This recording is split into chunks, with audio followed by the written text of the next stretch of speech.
Hi, everybody. Welcome to Café on Tampa Online. I'm Bill Carlson, here with my colleague Della Costa, who's going to introduce our speaker.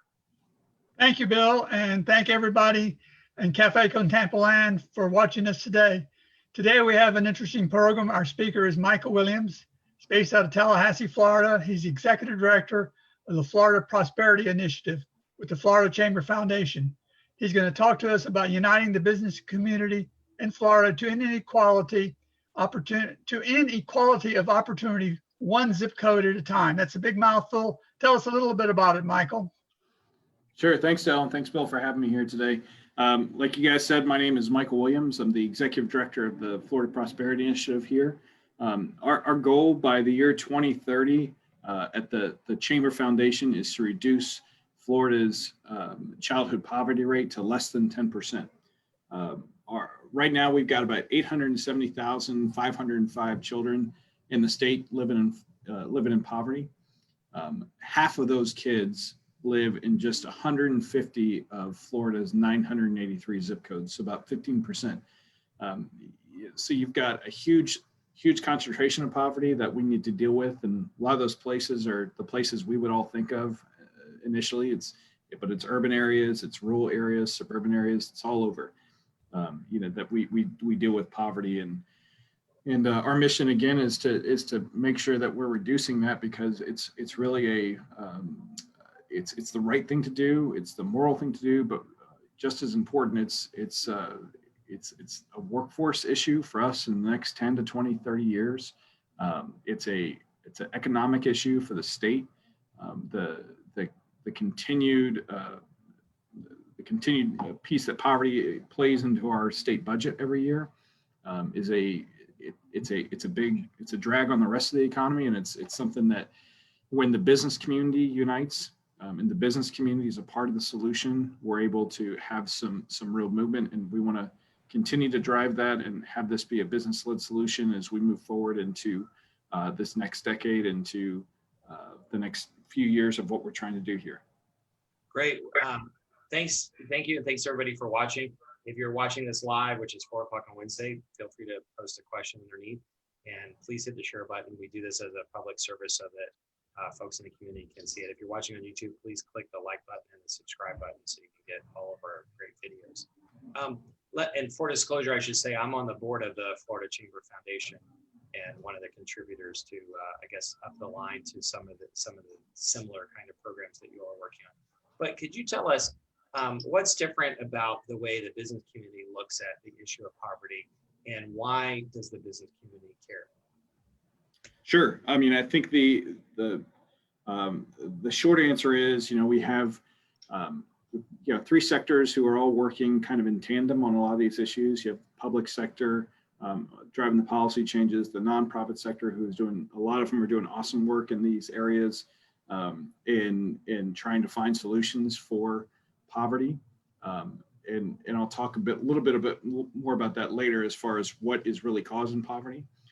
But the business community, I think, has been left out of the conversation to an extent. There are companies who are doing great things already, unprompted, because they see the long range impact this can have on the state and on our economic future.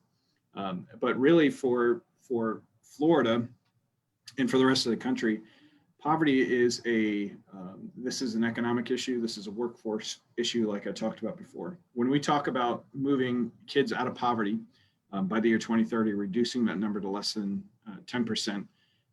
So we're looking at about, right now it's hovering right around 21%.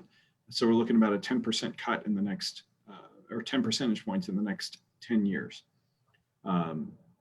The reason is because you look at those kids we're talking about, they're 5, 10, 15 years old. In 10 years, if you ask a business, do you want to be around in 10 years? Do you want to be successful in 10 years? Their answer is going to be yes. To do that, you're going to need a workforce to continue help you be competitive. And as we have these kids who are, almost 900,000 kids living in poverty, that's our workforce in the next decade, in the next 15, 20 years. We need to make sure that they're prepared. We need to make sure that they are ready to transition to an economy that for a lot of them, the jobs that they're going to be taking and the industries that they're going to be entering, those things don't exist yet because the technology isn't there, because we have sectors of the economy that just have not developed to that point yet. And so we need to make sure that they're prepared not just for the economy of today, but for the economy of tomorrow, and giving them the training, the skills, closing those equity gaps that exist in our education system, in our in our healthcare system, and in all those different areas is imperative to making sure that Florida's economic future is secure. Could you describe one or two initiatives that is ongoing now? For example, how would you initiative oriented towards 15-year-olds, which are almost ready for the workforce? Sure. Well, I can give an example that's right there in Hillsborough County. Just I was going to say we're traveling the state, but just as everybody else, nobody's traveling right now. But when I started here in October, from about October to February of last year, into February this year, I traveled around and I was trying to gather as many promising practices and see what is working in a lot of the different areas of the state, because the things that are working in Hillsborough, a lot of times there's no reason that they wouldn't work in Broward, or they wouldn't work in Leon County or in Scambay County. It's just that we don't have those transmission of ideas, and people just maybe haven't thought outside the box the way some companies have.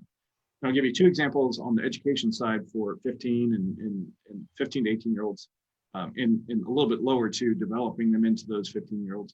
So we just finished up a webinar series this past summer. We did a 5-part series on the root causes of poverty. We've identified with the Florida Chamber Foundation, we identified 10 root causes of poverty, and they're all things that we're going to think of. It's poor job research or resources, poor job training, education, lack of healthy, nutritious food, poor health outcomes, all those things. And we can go into those later if you want to get a little bit more into detail about what those are. But one of those that we looked at was education. And we looked at, as we're talking to different people, we focused on this web series. We focused on kind of how some of these line up together specifically. So food and health, we did a whole 2-hour program on how those things are tied to poverty, and in the way that some of the business community is going forward and creating programs and creating support systems to relieve some of those in those areas. One of the others that we tied together were jobs and education. Clearly, you need healthy and vibrant education to move into whether it's post-secondary education or vocational training or whatever your future holds. There's lots of opportunities out there, but you need the training and education to get there. Two of the panelists that we had on that specific one, we had one was Cristo Rey High School, which is there in Tampa. They're a high school that almost their entire student body is made up of children whose families come from poverty. Many are first-time high school graduates. Many are going to be first-time college attendees. And their whole purpose is to give these kids a real sense of what the world looks like once you leave school. So they go to school just like normal high schoolers do, but on top of that, they add in a business component, and they partner with a lot of different companies and a lot of different organizations around Tampa Bay to give those students real life work opportunities. So partnering with people like Bank of America or the hospital system down there to give those students a real life taste of what it's like every day. And it's not just a job shadow day. They go and they work at these companies for a semester, a year, maybe longer, and they become part of the team that is developing whatever that, whether it's a financial services team or whether it's a public relations team or whoever, they're part of that actual team. So they're getting real life work experiences, getting what are those soft skills that they need to know when going to work at a location like that. So that's one thing. And then their high school graduation, their college attendance rates are exceedingly high. I think the number I saw is 93 to 94% of their graduates. They just graduated their first high school class. 94 or 95. I think it's 94 or 95% are going on to college this fall.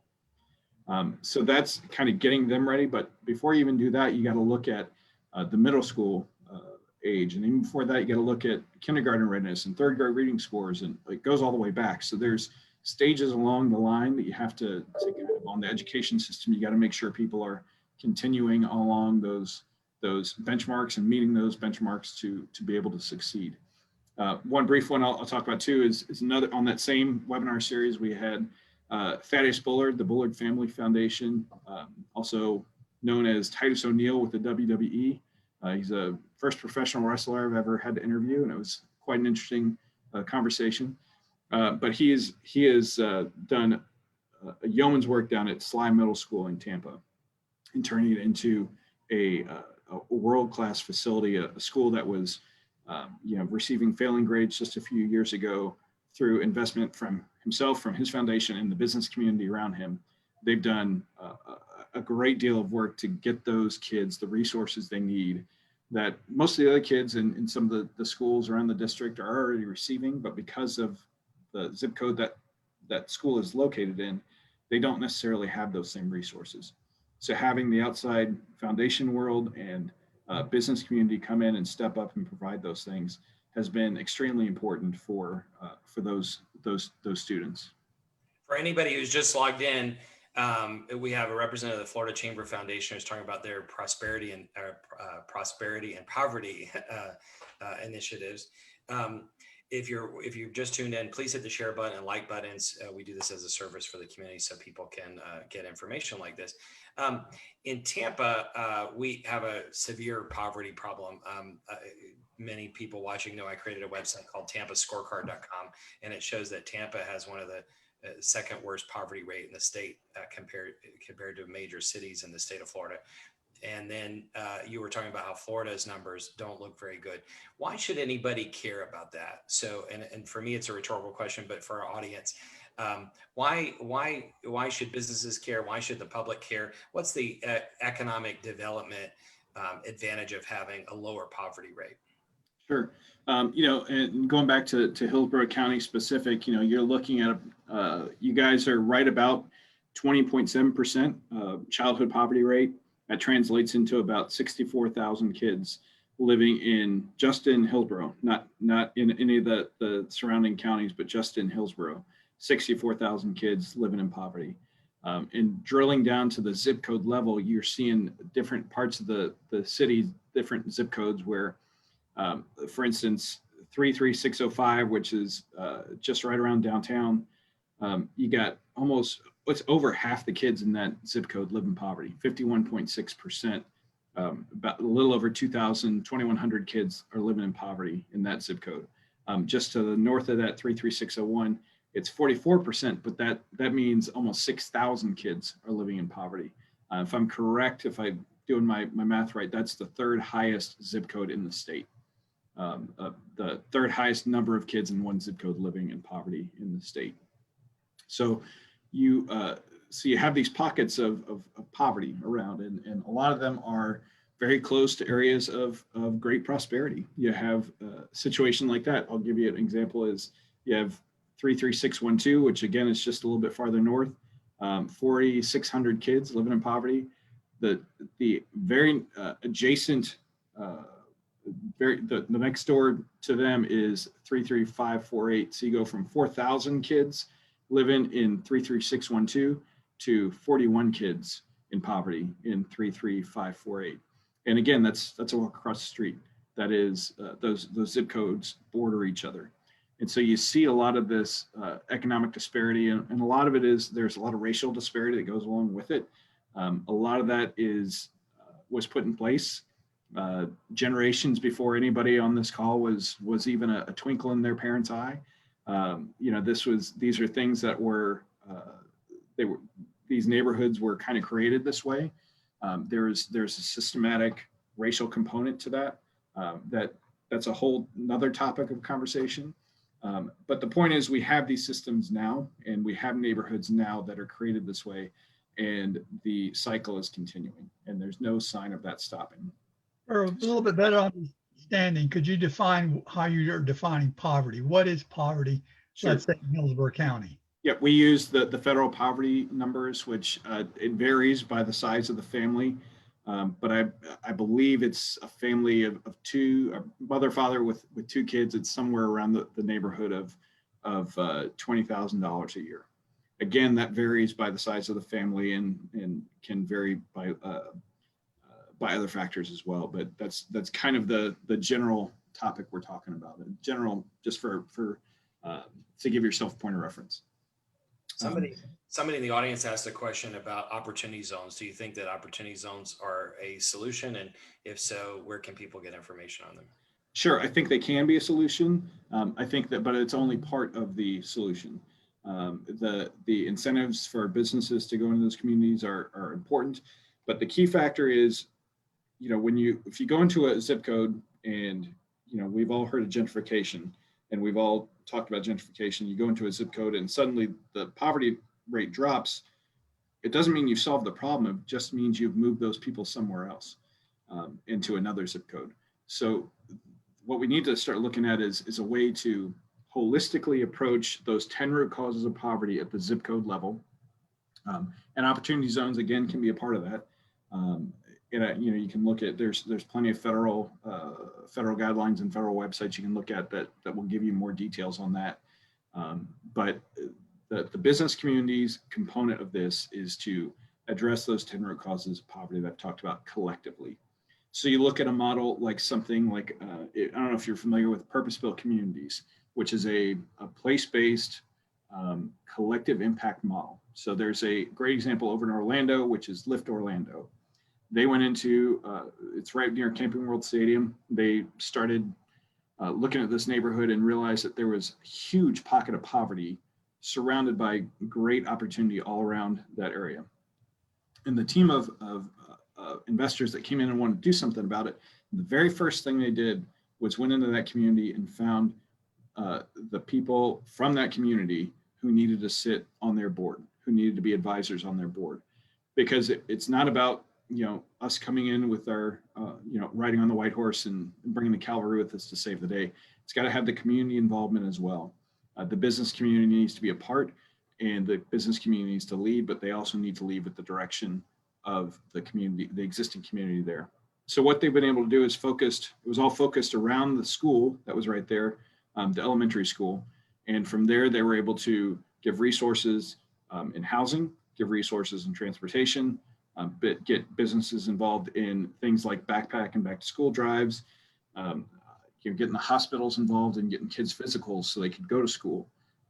Simple things like that, but then also much larger investments to create a mixed income housing units that give an opportunity for people who may not have the economic means to buy or to rent at a certain level, to still have a place in that community and to continue to move up that ladder, which is all this is about is upward mobility, it's economic upward mobility, to create more prosperity, brings a higher tax base to the state, and reduces the number of people who are making use of the services that the state and the federal government provide. Those two things combined, the increase of the tax base and the reduction in services, results in an economic boon for the state and for the nation. Has the pandemic affected your programming? It definitely has made us pivot. Like I mentioned, the 5-part series that we ran this summer was originally supposed to be an in-person event, one-day event in May, that obviously we had to take a look at how we did that. Gave us an opportunity to do something much deeper and give us an opportunity to take a really deep dive into some of these issues. And thanks to the magic of the internet, it's now stored for anyone to go and see, to go back and look at and relive anytime they want. It's also taken me off the road. Like I mentioned, in February, up to February, I was on the road at least once or twice a week, going out to meet people, to talk about this issue, to have conversations like we're having today in person, to really get data specifically to those zip codes that I was talking in. I could really focus my presentation down to that. Now we're having to do a lot of things by Zoom. It's definitely accelerated what we're doing. We've launched some tools that we had thought about, but this gave us the opportunity to really put some effort into and launch them. One of the tools we just launched earlier this month is called the Florida Gap Map.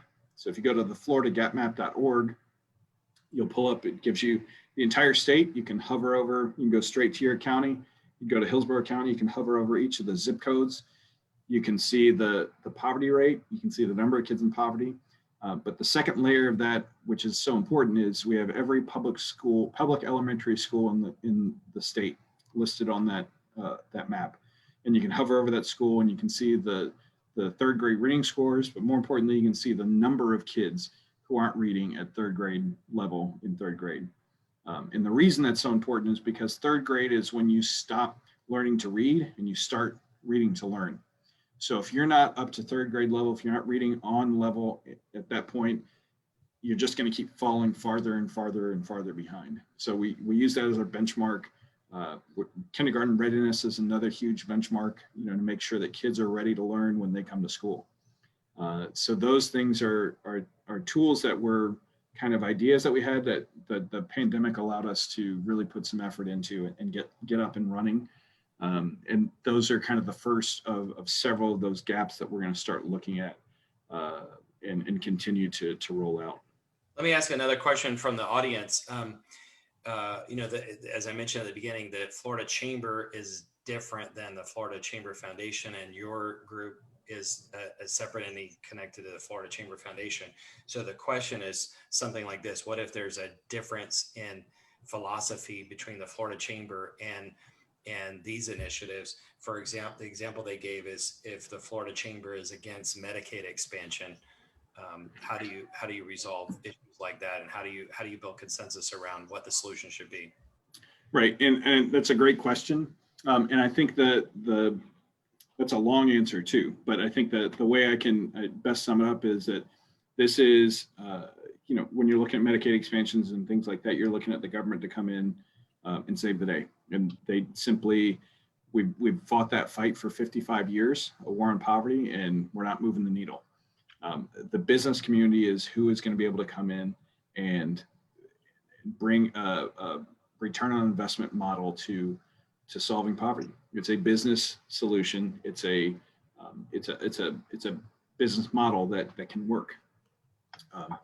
So there are components that the government does have a role to play. The state, the government, the federal government, the city governments all have roles to play, but it's really going to take more than that. It's going to take all the business community uniting to really make a change, in bringing in the community leaders who are already doing awesome work, and not necessarily reinventing the wheel, but making sure everyone's aligned and everyone is pointed in the right direction. Do you have any programs addressing either the parents or the caregivers of the children in poverty? Because that's where they're living now. So the people that are taking care of them, what programs do you have for them? Sure. So the Prosperity Initiative is, we're not a boots on the ground. We do the research, we do the data mining, we do the idea and awareness building. But we work with a lot of those groups who are already have those great programs, or if there's a business who wants to be involved and doesn't know quite where to go, we help them plug in the right place. And there are some great initiatives already in place that are focusing on those parents and focusing on making sure that they're getting the training they need, that they're getting the education they need. And those things vary by location. There's different areas of the state that have very different needs in the economic sector.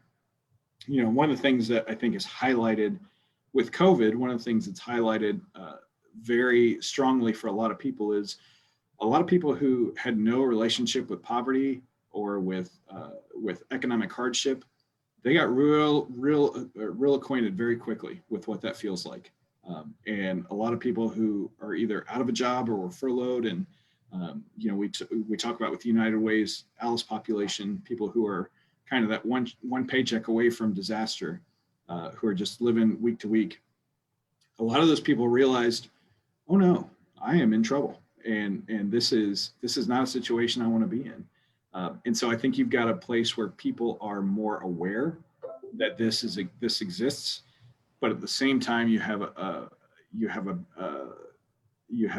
place where those people now who are starting to get back on their feet, industries that are starting to recover, are able to do that. But you also have huge sectors of industries that have not recovered yet and are still underwater, and there may not be a way out for a lot of those, but you have those people who are employed in those industries, which are usually low wage industries, who are now having to rethink, how do I make a living if this restaurant's not going to reopen? How do I make a living? Besides that, we're going through a structural change in the economy. We're going to run out of time here in a minute, but It's just in South Tampa. People think that all of South Tampa is rich people, but in the South Gandy Civic Association, and I posted this on their site so they could see, they every Thursday work with the food banks to give away food because people are unexpectedly put out of jobs, and there's this whole trend toward mechanizing or converting white collar jobs to AI, which is a whole other conversation. But I want to ask you real fast, maybe the last question, we ran out of time.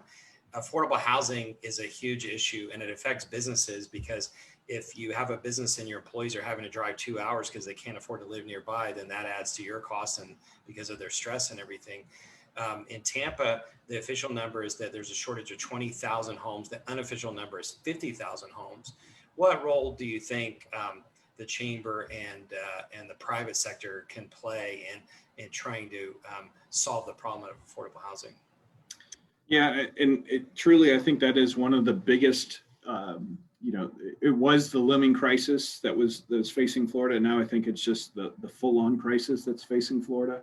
You have situations where people who are living 2 and 3 counties away because they can't afford the cost of living where they work. So you have this issue of that also pairs with the issue of transportation. So if you can't live in the county, you got to have a way to get to your job, or you don't live in this close to your job, you got to find a way to get there. So you have all these things that are working against these people who are, and we're not talking necessarily the people the faces of poverty we usually think of. We're talking people who are employed, who have jobs, who have maybe decent jobs, but are still working maybe 2 jobs just to make ends meet, and are trying to find a way to cut expenses every month. Del, do you have any other quick last question? Well, just very quickly, if you can get to it, are there any future programs that are on the horizon that you'd like to see implemented? Yeah, I think there's a lot that's coming right now. Our main focus is, again, continuing to build the awareness that these issues exist. And so I would invite anyone who's interested in more information. You can visit us at prosperityfl.org. You can get on our list, and we'll make sure we send out any information we have on these issues. I think there's a lot of programs. There's a lot of things around the state that we've collected that I would love to share with people. And we have a lot of those cataloged on our website. And, again, those things are ideas that could work pretty much anywhere, but just need to be, the exposure is what they need.